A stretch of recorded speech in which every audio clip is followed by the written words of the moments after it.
Hey, one of the questions we get asked more often than not is, how do I move my residential contracting business into commercial?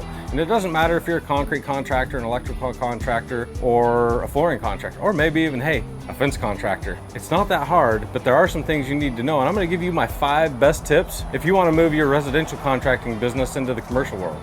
Come with me and I'll show you.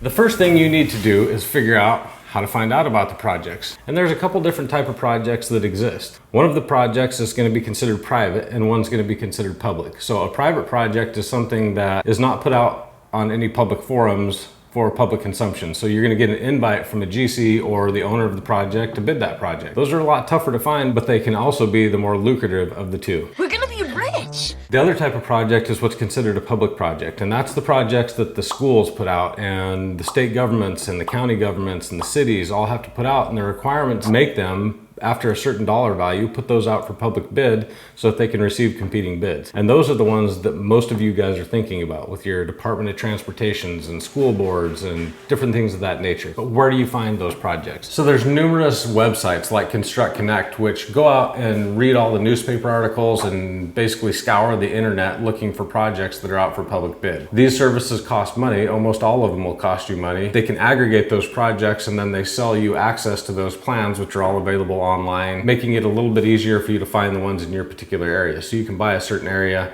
In Florida, they probably have it broke down into 3 or 4 different areas. A lot of these state and local county governments have websites that they participate in that are a lot cheaper than Construct Connect, and they advertise all their projects on there. While they may also be on Construct Connect, which is a very expensive service, you may be able to find them cheaper through somebody like a Demand Star. So in Florida, there's a site called Demand Star, and most of the county and state and school district governments are all on Demand Star. So we use Demand Star a ton. You have My Florida Marketplace, which is where the state puts out stuff for the state government if they have a project coming out. So there's a couple different places here in Florida that we use, and that can vary geographically as well. In Wyoming, we had Public Purchase and we had Quest CDN. So every market's a little bit different. So sometimes the best thing to do is start by talking to the county governments and ask them where they put their projects out when they have a public project. There's places around the country that still have plan rooms. I think they're kind of a dying thing, but there used to be the architects and engineers would submit all their plans to a plan room, and then the plan room would broadcast all that information. They would actually hold a set of those plans in the plan room and allow you to come in and view them while you were there, or they could print you a copy. But that's what you're looking for, is a plan room. If you want to get in with commercial contractors and you're trying to get those private projects, that's going to take doing some business development. There's really no easy way to do that other than through marketing and business development. So that's why it takes a little bit longer, but many of you may already be getting those calls and you're just scared to take the next leap. So tip number 2, you have to decide whether or not you want to be a prime or a sub on the project. Some of you may know what I'm talking about. Others of you might be, I don't know what that means. Subcontractor means that this project is so far beyond what I feel like I can handle financially, or there is scope that I don't want anything to do with. So I'm going to look for a general contractor and I will send my bid to the general contractor, and then he'll aggregate all the other subs to make a complete project and present that proposal to the owner. Conversely, if a project came out and it had a little bit of fence and it had some gate operators and it had maybe a little landscaping, maybe it needed a couple 60, 70 feet of sidewalk, that's something that I would feel comfortable doing on our own without having a general contractor involved. So we may choose to bid that project as a prime ourselves, or we could go out and find a subcontractor to do those landscaping and the concrete for us, because the main portion of the project is the fence that I so badly want to bid on and hopefully win. So that would be bidding as a prime versus bidding as a sub. So if you are going to bid as a prime, one of the things you need to think about is, am I ready to do this financially? And that includes bonding. So I think in a separate video in the future, we'll talk about bonding and only bonding, because bonding is a huge part if you want to bid prime projects. But there again, when you get into that level of construction, you can eliminate some of the competition that you may be fighting with in the residential market, because people are not financially able to take on those kind of projects. For tip number 3, let's go talk to Amber. Amber's going to be an unwilling participant. No! So Amber herself is just a little bit new to commercial contracting. She called me up the other day, which was the reason for this whole video, and she's like, the manual is 700 pages. The bid proposal is 700 pages. That's just way too much information for me. Well, guess what? you're in luck because you don't need all that. You probably only need maybe 10 or 15 pages. In our case, that project happened to be a project that had a whole bunch of other stuff we're not comfortable doing. So we're not even gonna submit a proposal on that. We're gonna submit our proposal to the general contractors, and we're gonna let them worry about all that. All we need to do is figure out how much fence is on the project, and we can probably boil that down to about 10 pages that we need to pay attention to out of books like this. And this is nothing. Specification manuals can get 2, 3, 4 volumes thick and twice as big as this. We can be talking 1,200 pages of spec manuals. Your trade probably doesn't need all that because we don't either. Everything is garbage. So this is the spec manual, or the specification manual bid set, which includes, I think, plans and specs for that project that Amber was worried about bidding. And I took one quick look at it and went straight to section 300 because that's the bid response form. One of the things the bid response form has is some details about the bid items that are included in that project. Went to bid section 300 and it was a bunch of stuff that we don't want anything to do with. So I go to section 00300, concrete reinforced pipe. I don't want anything to do with that. It's one line item for fence.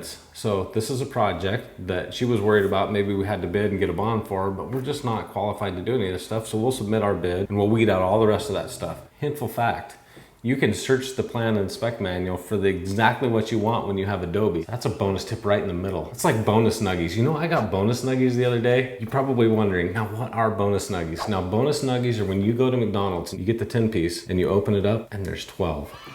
That happened to me the other day. Man, I'll tell you what, best day ever, bonus nuggies. The spec section that pertains to my scope of work is all I really need to pay attention to. I can look at this, figure out all the information, and then go straight to the plans, and they're going to look something like this. I'm gonna give you another one of those bonus nuggies. Sometimes you'll get digital plans and you'll be like, man, I just can't see it on my screen. There's a lot of places that will print those plans for you. UPS stores one, I think some of the FedEx stores, well, you can send them the file and then have them print the pages that you want to scale. Then you're gonna need to learn how to read this, and we're not gonna get into that today, but I will tell you that I can usually ignore all but maybe 2 or 3 pages. And it's knowing where to look inside those pages for your scope of work that's going to become important. Now for electrical plans, they break the electrical plans out. If you're an electrician, they're going to be in a specific section just called electrical. For us in fencing, our plans are typically found either under civil, landscape, or architectural site plan. So I usually focus on those 3 areas first, working from the front of the plan book back.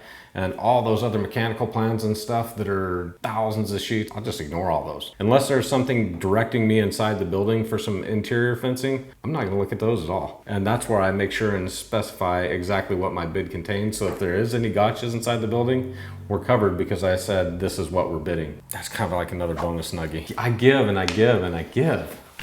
What is tip number 4? I forgot. Oh, yes, this is important. If you watch this video right over here where we talk to our accountant, you'll remember that one of the things he said is if you're gonna get into contracting and you're gonna go commercial, be ready to float a lot of money. You're gonna need some war chest or a good line of credit or something, because it's not gonna be, I get paid the minute the job's done. You're gonna go work for 30 days, then you're gonna submit your pay application, and it's gonna be another 60 days after that. So you better be able to work for 90 days without collecting any money whatsoever, not even a deposit, and be okay with that, or you're not ready for commercial contracting, because it can be a very long time. Private contracting can work just a little bit differently. So if somebody contracts you, but typically if you're under contract, most of these contracts are gonna say pay when paid. There may be some opportunity to change that, but you run the risk of them saying, hey, you know what, if you're not willing to sign our contract, I've got 5 other people that are, so I'm just gonna move on down the list and I'm gonna get somebody else to do the job. Be ready for that, but you can push back just a little bit.